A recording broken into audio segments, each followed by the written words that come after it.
Woo, honey, Nancy Grace is not letting up. And I just want to say thank you, Nancy Grace. Nancy Grace saw that interview with Brandon Tatum and those boys, and she not buying it, y'all. She's not buying it. She's not buying that 5-second blurry clip that they tried to show us saying, well, this is proof that the audio is fake, that the audio of what we heard of them rambling, talking about, oh my God, is he dead? Nolan. They're trying to debunk it. But no. Ain't nobody buying that. And we couldn't even see at the bottom of the deck. And they even said, you can almost see. Baby, almost does not count. We need to see the whole thing. And why was it only 5 seconds? Okay, I mean, the video it gives Planet, the video was blurry. The video, we didn't hear any audio of Warren on the phone. They say it was during the same time. But why didn't you record the pump? Why didn't you record the boat sinking? Why you didn't record all that? If you're going to record something, you're going to record the chaos and emotion. You're not going to record 5 seconds of nobody's doing anything. It's just awkward. It seemed planted.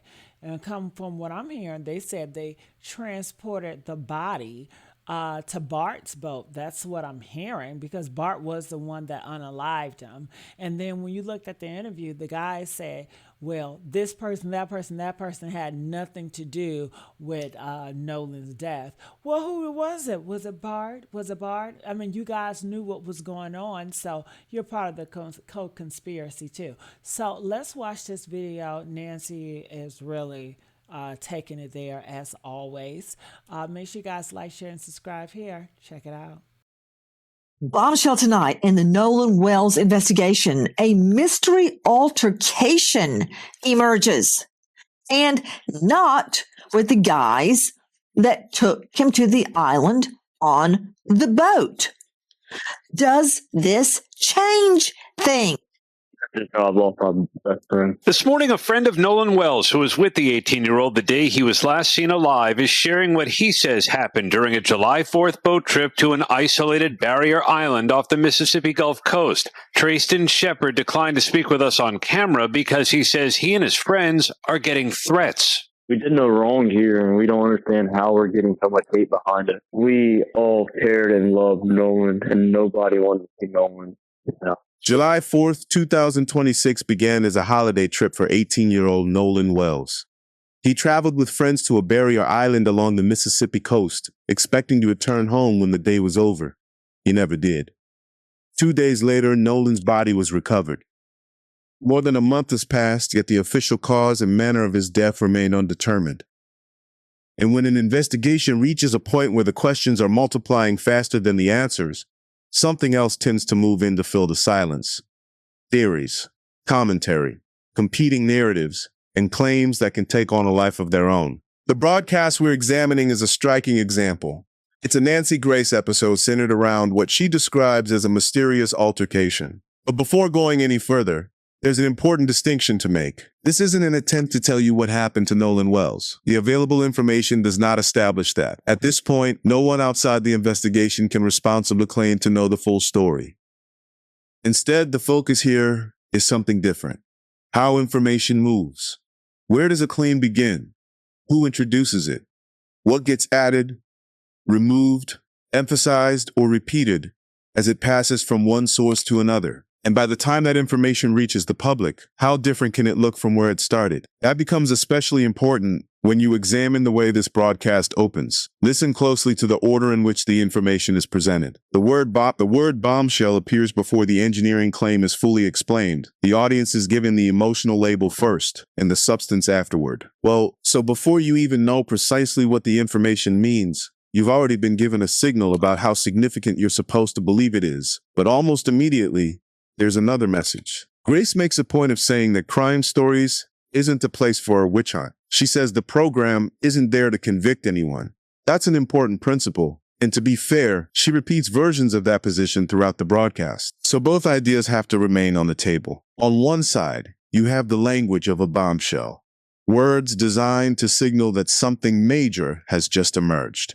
On the other, you have the explicit warning that no one is being convicted through the program. And those two impulses create a tension that becomes increasingly noticeable as the broadcast continues. Over the next several minutes, you can watch that tension unfold in real time and the way the audience is guided toward a particular question long before the underlying evidence can provide a definitive answer. If people are sending in videos, they should be using those videos to conduct further investigation. There is a group of people fighting at 5 p.m. Who are they? Where was he? He wasn't floating in the water. He wasn't on the shore. Tonight, evidence of a so-called mystery altercation is emerging. Straight out to Crime Stories investigative reporter Dave Mack. Dave, what can you tell me first about this so-called mystery altercation? And this is not with the men that went to Horn Island on the boat. You know what? Let me just be clear. Crime Stories is not a symposium, a gathering place for a witch hunt. We want the truth about what happened to Nolan Wells. We are here to convict no one yet. And if evidence of a mystery altercation with other young men arises, we are pursuing it. Dave Mack, what do we know about some mystery altercation? We think after the Triton left Horn Island. And see, this is a mystery altercation that is being described through social media as something that took place around 5 p.m. that day. This is 30 minutes after the Triton already left. And in this particular account, a Bertram boat was seen leaving shortly afterward at a high rate of speed. Now, this social media conversation claims that a person, one of the passengers, pretty certain Nolan Wells, was part of a group that was, quote, almost fighting around 5 p.m. Whoa, wait. Hold on, Nellie. Did you say 5 p.m.? Yes. Okay. The reason I jumped in, Dave Mack, is because 5 p.m., if Nolan was seen in an altercation at 5 p.m. on Horn Island, that's after the Triton, had already left. Let's see the boat, control room. We're talking about the boat leaving Horn Island. That boat. Had that boat already left when this altercation occurred? Dave Mack, that's a yes, no. Yes. Listen. But the person said in the DM to another kid that is associated, not any of the kids that I interviewed to talk to, but that could be associated to some degree, that knew Nolan, that this person wrote a message saying, me and my husband saw you arguing with Nolan, and to the effect of you're going to spend the rest of your life in prison. So what exactly is this supposed bombshell? To understand that, you have to work backward through the chain of information rather than starting with a headline. At its core, the claim comes from social media. According to the broadcast, it involves a private message sent by one person whose identity is not publicly established to another individual who is also not identified. That recipient was not one of the young men who traveled to the island with Nolan. Instead, the person is described only as having some connection to someone who knew him. That is the entire chain: an unidentified sender, an unidentified recipient. A person removed from the people directly involved in the trip. A private message that surfaced through social media, and then that message was read publicly on national television. To be fair, the reporter does acknowledge where the information came from. He doesn't present the message as a police report, an official investigative document, or a verified law enforcement finding. He identifies it as information coming through social media. That distinction matters. But there's another problem with how information like this travels. Once a claim is repeated on a nationally viewed broadcast, the disclaimer can disappear much faster than the allegation itself. The qualification may survive for a few seconds. The claim can survive for days. It can be clipped, reposted, quoted, and repeated until the original uncertainty is no longer attached to it. And by the next day, something that began as an unverified message can start circulating online as though it were an established event. Some viewers may have already encountered it in exactly that form. But consider what would happen if the underlying information could be independently verified. If the person who allegedly witnessed the event went directly to the Jackson County Sheriff's Department, identified themselves, provided their account under their own name, and formally told investigators what they claimed to have seen, that would be fundamentally different. That would give investigators an identifiable witness to evaluate. It could be corroborated, it could be challenged, other evidence could be compared against it. That could potentially change the investigation. But until that happens, what the public is looking at is a screenshot containing a claim. And then there is the part of this story that deserves serious attention, the timing. Because if the reported timing is accurate, the implications are significant. The public discussion surrounding Nolan's disappearance has largely concentrated on the 3 young men who traveled with him to the island and later returned without him. Their movements, statements, and timeline have therefore received intense scrutiny. But imagine the timeline changing. If a confrontation really occurred around 5 p.m., after the boat had already departed the island, that would introduce an entirely different point of inquiry. It wouldn't answer what happened to Nolan. It wouldn't identify who was responsible, but it could challenge assumptions about where investigators should be looking and which portion of the timeline deserves the closest examination. And that is why the timing matters. Not because the claim has already been proven, but because if it can be verified, it could force the entire conversation around Nolan's final hours to be reconsidered. Nolan and another person that he may have been in an argument with, to me, are people that need to be investigated. Guys, let me first introduce Cheryl McCollum, Cold Case Investigative Research Institute founder. Let that sink in at coldcasecrimes.org. She's a star of a hit podcast that I have listened to on loop, by the way, Cheryl McCollum. And I don't like much of what you're saying yet. I keep listening. Zone 7, she's author of a brand new book, Swans Don't Swim in a Sewer, solving the cold case of the Flint River Killer's daughter, and more. But for my purposes tonight, she's a forensics expert. Greg Morse, before I even get to the merits of this, where I meant to go with this is everyone has been focusing on the young men that were on the boat that took him to Horn Island.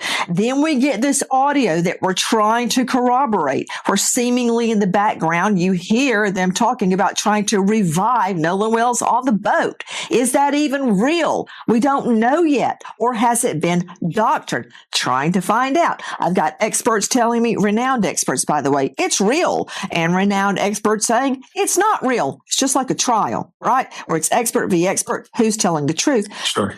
I wanted to talk about this mystery altercation. If it happened at 5 p.m., that boat was already gone. Now, as much as some people want to hang the young guys on the boat, I want to make sure we hang the right person. If there is a mystery altercation after that boat lift, we need to be investigating that altercation. Well, you're 100% right, because the 3 young men that are, at least people are saying are involved in this, that went there with Nolan Wells, there's a specific timeline from what I read. They needed assistance on their boat. They left at 4:30. They had called gave me a chill down my spine. If there is something, because people say, I don't care what people say on either side, they mean nothing to me. Nancy, that's the problem when we have things like podcasts today and people who are not qualified to talk about serious things like this. They're not experts. They want to get likes. Law enforcement is going to keep information close to the vest. He saw the DMs. I don't have a So what does that reason mean? to think That's he not didn't legitimate. see the DMs. Now, many people are arguing that he has taken a side. We have not taken a side. I'm on the side of finding out why everybody got back to the mainland except Nolan Wells. Well, And listen, nobody these saw are anything. teenagers. Nobody knows anything. It's just like Tupac Shakur got shot on the strip at Nancy, Vegas, and we still don't know what happened. Nobody saw a thing. That's BS. These are young men hanging out. It's not unusual one may stay behind to hang out with other people. None of that is unusual for teenagers partying and having a good time. So that fact alone doesn't mean anything. Where's your cell phone? Where is your cell phone? And try not to lie. Where's your cell phone? Okay. It's right here. Oh, really? Because here's mine. So you want to tell me Nolan Wells stayed behind and his cell phone went without him? I understand. Don't everybody start screaming that he didn't want to get it wet. Of course he didn't want to get it wet. But there's ways around that. You can go put it on shore in your shoe like everybody else does to hide it from people and then retrieve it when you go. But no, he let the boat leave with his phone. I agree with his mother on that. That is not Nolan Wells. He was never away from his phone. So that doesn't mean anything in and of itself with what's coming out about this. You know, you're talking about him staying behind. You're talking about there's evidence that he was there after 4:30 p.m. If he's there after 4:30 p.m., Nolan Wells on that island hanging out with other people, that's it. The fact that a cell phone is on a boat and he's not as a teenager doesn't really mean anything at all. Okay, you know what? I asked you about a mystery altercation, and should we be looking in that direction right now? And you're like going on and on about the cell phone. No, but everybody that's that my point. Cell phone, which is everyone, knows you never. That's my point. You have to look at what really happened. If there was this mystery altercation, then yes, the police need to be investigating that. They need to be looking into that.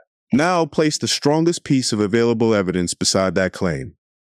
GPS records from the Mississippi Department of Marine Resources, as reported by CBS News, placed the boat at a private dock at approximately 9:56 that morning.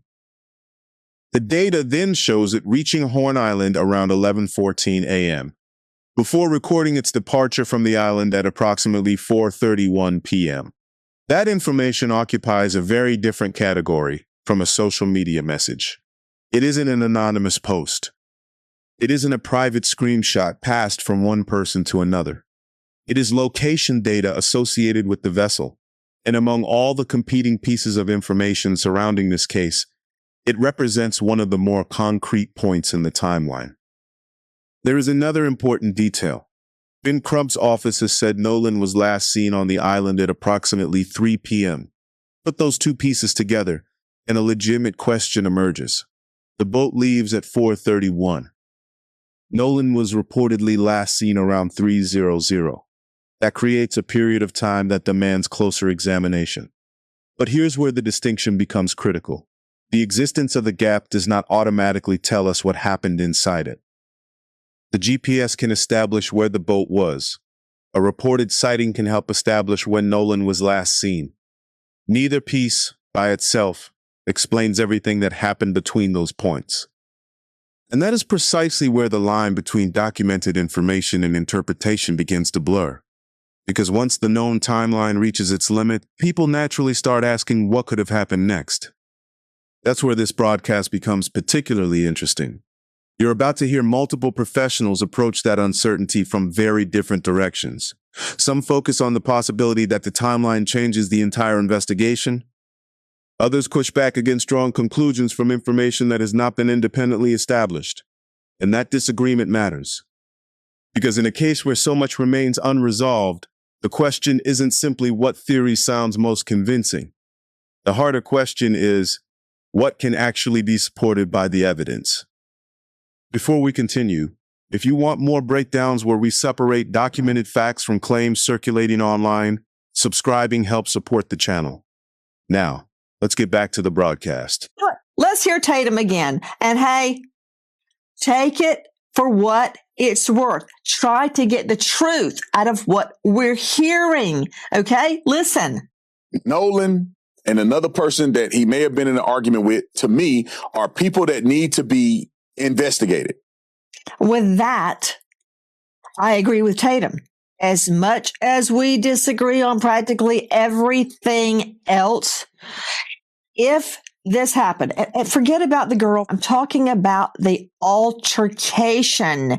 Cheryl McCollum, come on. He dies.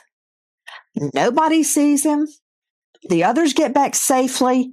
Now we're hearing about an altercation afterwards. And I'm not ruling out that he was on that boat when they left. But now I'm hearing about an altercation. When you can't tell the truth of what's happening, look at who was angry. Look if there was an altercation. I don't know what happened, but when I hear altercation after the Triton left, I've got to go there. You got to look at it. You absolutely cannot ignore it. But one thing we already know from the second autopsy, they would have mentioned if he had any type of injury to his knuckles, if he had been in a fight. We didn't hear anything about abrasions or bruising or any type of injury that would be indicative of somebody that is a college football player. Whoa. Okay. Now, I have just told everybody that you're a forensic expert. It's starting to taste like a dirt sandwich. Because, okay, I'm going to let you sit in the corner and think about what you just said. Joe Scott Morgan is joining me, professor of forensics, Jacksonville State University, author of Blood Beneath My Feet on Amazon, star of a hit series, Body Bags with Joseph Scott Morgan. He is a death investigator with over 10,000 death scenes under his belt, deaths of all genre. Joe Scott Morgan, let's refresh Cheryl McCollum's recollection. That's what you say in court when obviously the witness is gone off the rails. Your Honor, pause, Your Honor, objection. May I refresh the witness's recollection? In other words, get it together. Don't you remember what we just talked about before you got on the stand and you give them a piece of paper and go, can we see that, the drawings on the autopsy control room? Joe Scott, there's a big, thank you.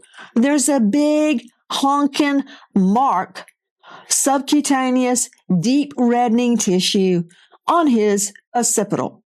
If I hit somebody in the back of the head, it'd be right there. And we don't know what that is. No, we don't. But to Cheryl's point, she's accurate. And here's why. Because in forensics, it's not just about positive findings. It's also about negative findings, those things that we are absent. So in that report, as she had mentioned, there was no indication that there was any kind of contusions on the hand, the arm, no kind of defensive event like a parry with a forearm, scuffing of the knuckles, that sort of thing. This forensic pathologist that did the second assessment didn't see any evidence of that. And so that's the first place I'm going to go to, aside from not having the actual primary autopsy report that has not been released yet. But you've got an individual that has, in fact, been retained by the family that's making this assessment. And it's a pretty damn thorough assessment, as a matter of fact. Based upon many of them that I've read over the years, you don't see any kind of insults to the arms, the hands, anything like this. The one thing about that thing in the back, this focal area that they're talking about is, and I come back to this all the time, Nancy, is that his body, Nolan's body, is in such a state of decomposition to this point that he cannot make a definitive assessment on that area. And he did a multi-layered dissection, which, by the way, according to him, had not been done by the state medical examiner's office in Mississippi. He just went about it a different way. And as a matter of fact, if you like that one, I got another one. The examination that this physician in D.C. did on Nolan's remains ranks right up there with the most thorough, hear me talking, the most thorough dissection that you can possibly do on human remains. It's the same one that we do on bodies that have died, individuals that have died that have been incarcerated, in custody deaths. You know what all that means: in the back of a cruiser, in a holding cell, in a prison. Those autopsies rank right up there with the most thorough that we can go. It's a very deep dive that they did on his body. Joe Scott, you are stating that due to the level of decomposition in Nolan Wells's body, that you can't really figure out why his occipital bone area had deep reddening, and that was nowhere else in the body. That's because of decomposition. Isn't that true? Well, it's true in the sense that that's what. Didn't you just say that?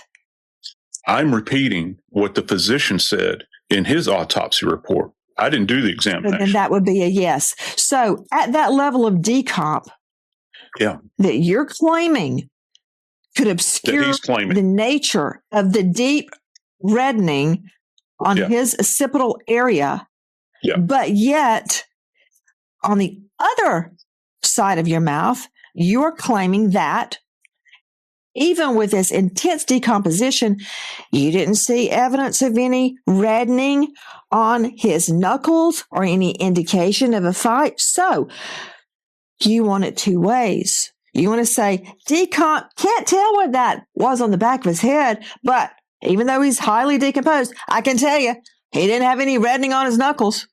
Really? No. Because I see with that. Okay, you've skinned your knee before, right? Okay. If you have an abrasion, that's completely different than a contusion. That means you have scraping and the tearing away of the skin. That's something that's very obvious. And guess what? I've been in enough fist fights in my life that I know what scraping. Right, I know, and you're misstating that because it's not a matter of reddening. When we look at hands, we also look at contact points where people are being abraded as a result of scuffing their hands. That's different than a color discoloration. We're talking about the top layer, the epidermis down to the dermis, is being scraped away. He doesn't see any evidence of that in his autopsy. I'm not talking about a scrape. I'm talking about if he had, for instance, reddening from a welt, the beginnings of a bruise. With that level of decomp, you're telling me you could still make that out? No, those two things cannot exist in the same universe. You have to have an abraded area, and there would be multiple of them on his hands if he is punching or trying to defend himself. And yes, we can make out bruises. Yeah, we can make out bruises. You don't always have to have scrapes on your hand when you throw a punch. You don't always have to have cuts on your hand when you throw a punch. That's not true. Well, that sounds mighty convenient if that's the road you want to go down, because I've seen them many times. That's what I'm telling you. What you're saying is mighty darn convenient. That the reddening on the back of his head, can't really tell anything because he's so decomposed, but you can see his hands well enough to know he was not in a fist fight. Yeah, right. That's convenient, Joe Scott. Look, I'm not trying to convict anybody. I'm trying to find the truth. I'm trying to find out if this evidence of an altercation really happened. And to further muddy the waters, now we have more witnesses stating what they saw. Go back to that autopsy discussion for a moment, because the exchange contains several different issues. They can easily get collapsed into one. The forensic argument being presented is based on a fairly specific principle. What isn't found can sometimes be informative too. If someone had recently been involved in a physical confrontation, a forensic examiner might look closely at the hands for signs of contact or struggle. That could include superficial abrasions, areas where the outer layers of skin have been scraped away, or other forms of surface damage that can differ from ordinary bruising. The distinction matters because different types of injury can behave differently after death and during decomposition. A subtle change in color may become difficult to interpret, while certain forms of physical damage can remain identifiable for longer. That is the position being presented. Then Nancy Grace raises a pointed objection. Her basic challenge is, If decomposition has progressed far enough to make a significant injury at the back of Nolan's head difficult to interpret, how can the condition of his hands still be used confidently to argue against the possibility of a physical struggle? It's a legitimate question, and the response from the forensic side is that the two findings aren't necessarily equivalent. Different injuries can survive decomposition differently, and different types of forensic observations may therefore have different levels of reliability. But here's where the limits of what we can responsibly say become important. I am not qualified to resolve that medical disagreement. Neither is a television host simply because she's asking a sharp question. And, respectfully, neither are the countless people online now debating the case from short clips and secondhand descriptions. Because look at what the public is actually debating. We're discussing a privately commissioned second autopsy, based largely on how its findings have been described during a television broadcast. Meanwhile, the original state autopsy has not been publicly released, and toxicology was still pending at the time of this discussion. So the public is effectively having a forensic argument about a report that most of the people participating in that debate have never actually examined themselves. That isn't necessarily an indictment of the guests. It's the reality of the information available to them. And that reality explains something important. Two qualified professionals can look at the same reported findings, apply their own expertise, and still reach very different interpretations, especially when the underlying documentation isn't available for everyone to examine. That's why certainty should be treated carefully right now. Anyone claiming to have completely solved the forensic question from the information currently in public view is making a much stronger claim than the evidence allows. And that warning applies to everyone. It applies to commentators, it applies to experts speaking from limited information, and it applies to me. Then the broadcast introduces another claim, one involving an alleged sighting of Nolan and a girl struggling in the water. And pay attention to what happens next. Because instead of simply accepting or rejecting the allegation, the panel's reaction exposes something much more revealing about how uncertain information gets evaluated in real time. This may be the most important moment in the entire broadcast, and it's one that deserves far more attention than it is received. Another report came to me of someone saying that they saw Nolan with a girl, and they believed that they saw Nolan and this girl struggling in the water, not necessarily drowning, but struggling. Like it was obvious enough that the person was concerned when they saw Nolan in the water, and he was with this girl. You know, that's from Officer Tatum's show. Cheryl McCollum, it seems to me that that's not true. Because don't you think if a witness saw one or two people, quote, struggling in the water, I mean, I would try to help them. It makes no sense. And they did nothing? Yeah, it doesn't make any sense. That wouldn't be their focal, that they would pay attention to those two people that are struggling to see, is one going under and not resurfacing? What can we do to help? The idea that they would watch that, see a struggle, and then what? Turn back and finish barbecuing? That doesn't make any sense to me at all. Not at all. So this is a problem, Greg Morse. You're a veteran trial lawyer. We're getting so much information, and a lot of it is inconsistent. And that is why you have cross-examination. So you can test the evidence, test whether it's true under the fire of cross-exam.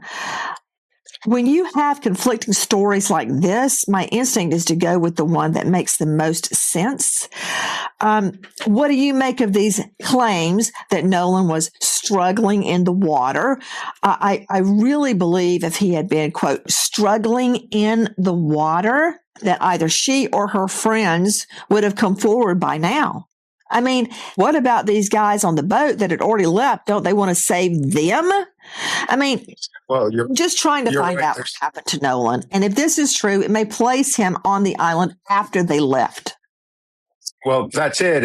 And that's what the police are doing is they're going to run these leads down and they're going to try to verify what's credible and what's not before they go to a grand jury. They're going to exclude information that they think is completely uncredible. However, all of this information, if people are arrested at some point in the future and charged with a crime for Nolan Wells' death, then all of these conflicting stories, all of these different timelines, they become a conflict in the evidence. And as you know, Nancy, there's 3 ways a jury can find reasonable doubt if this ever gets there. And one of those ways is in a conflict in the evidence. So these are all favorable things that would benefit a defendant or defendants down the road. However, there's a reason why law enforcement does investigations. Professionals do it, not podcasters talking about it, verified sources. All of that is nonsense. The police are going to keep information to themselves. They're going to also keep information private so they can test statements that come from people and verify what they're saying based on factors that don't get released in the media.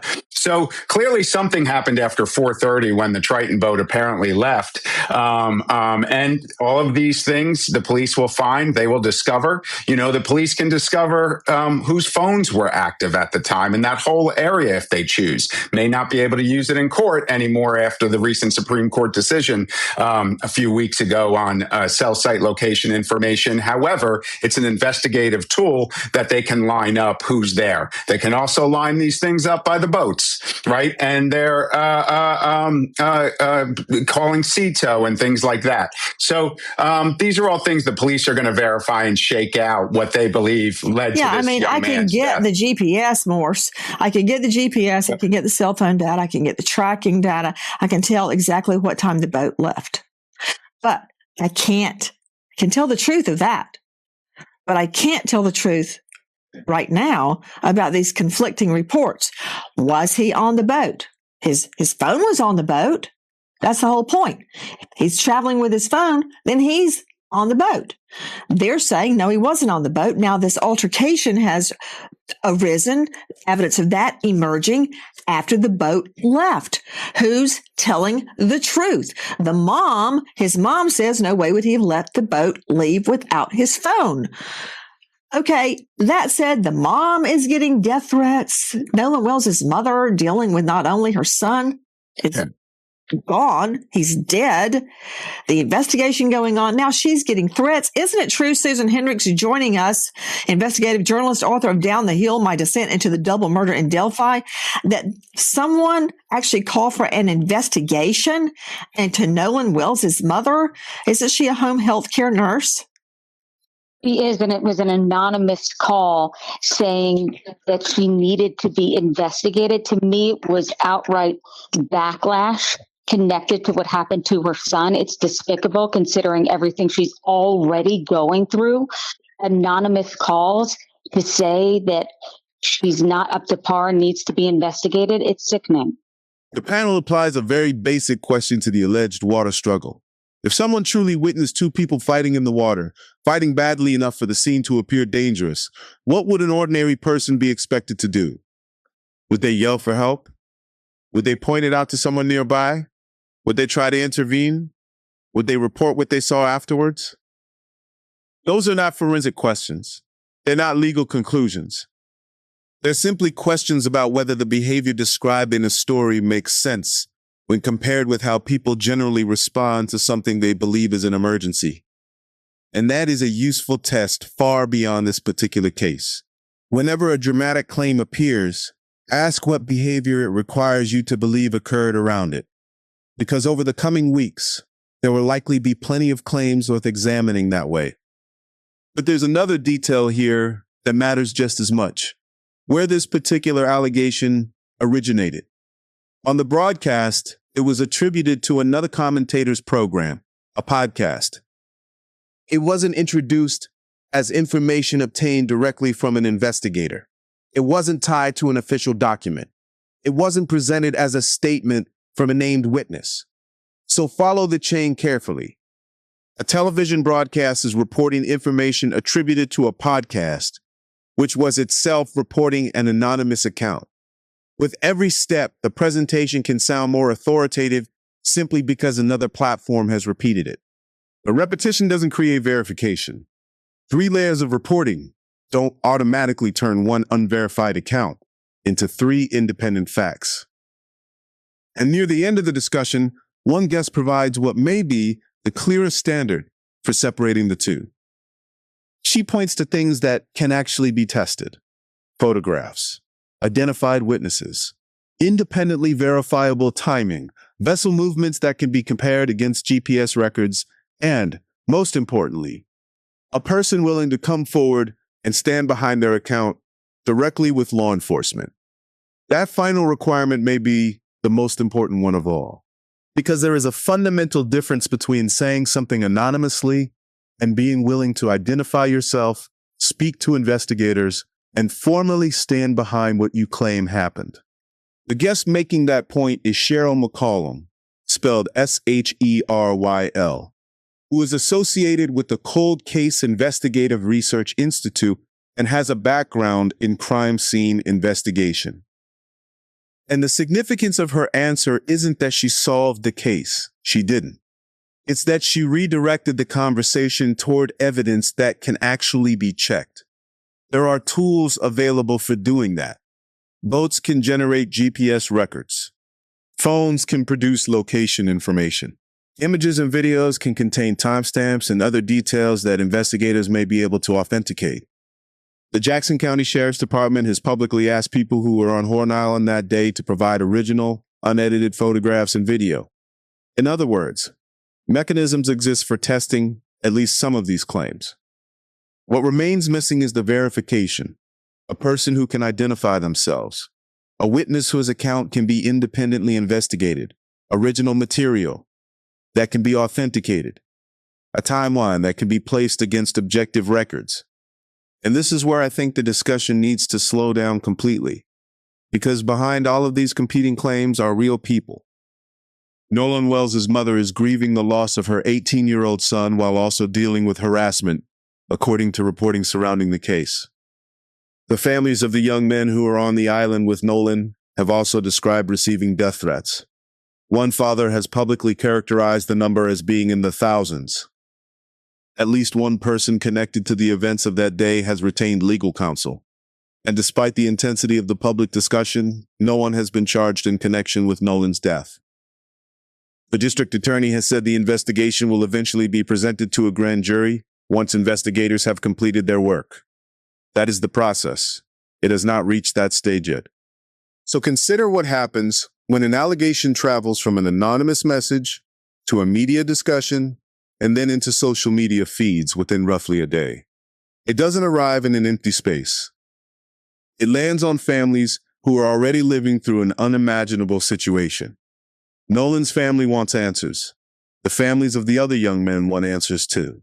And those two realities can exist at the same time. You can desperately want to know what happened to Nolan Wells without allowing that desperation to become a substitute for evidence.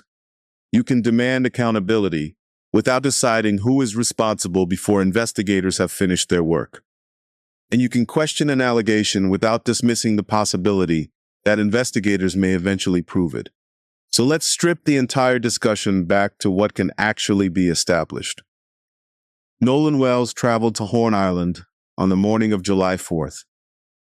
He was reportedly last seen at approximately 3 p.m. The boat he arrived on departed the island at approximately 4:31 p.m. without Nolan and, according to the information discussed publicly, without his phone. Nolan's body was recovered 2 days later, on July 6th. His official cause and manner of death remain undetermined.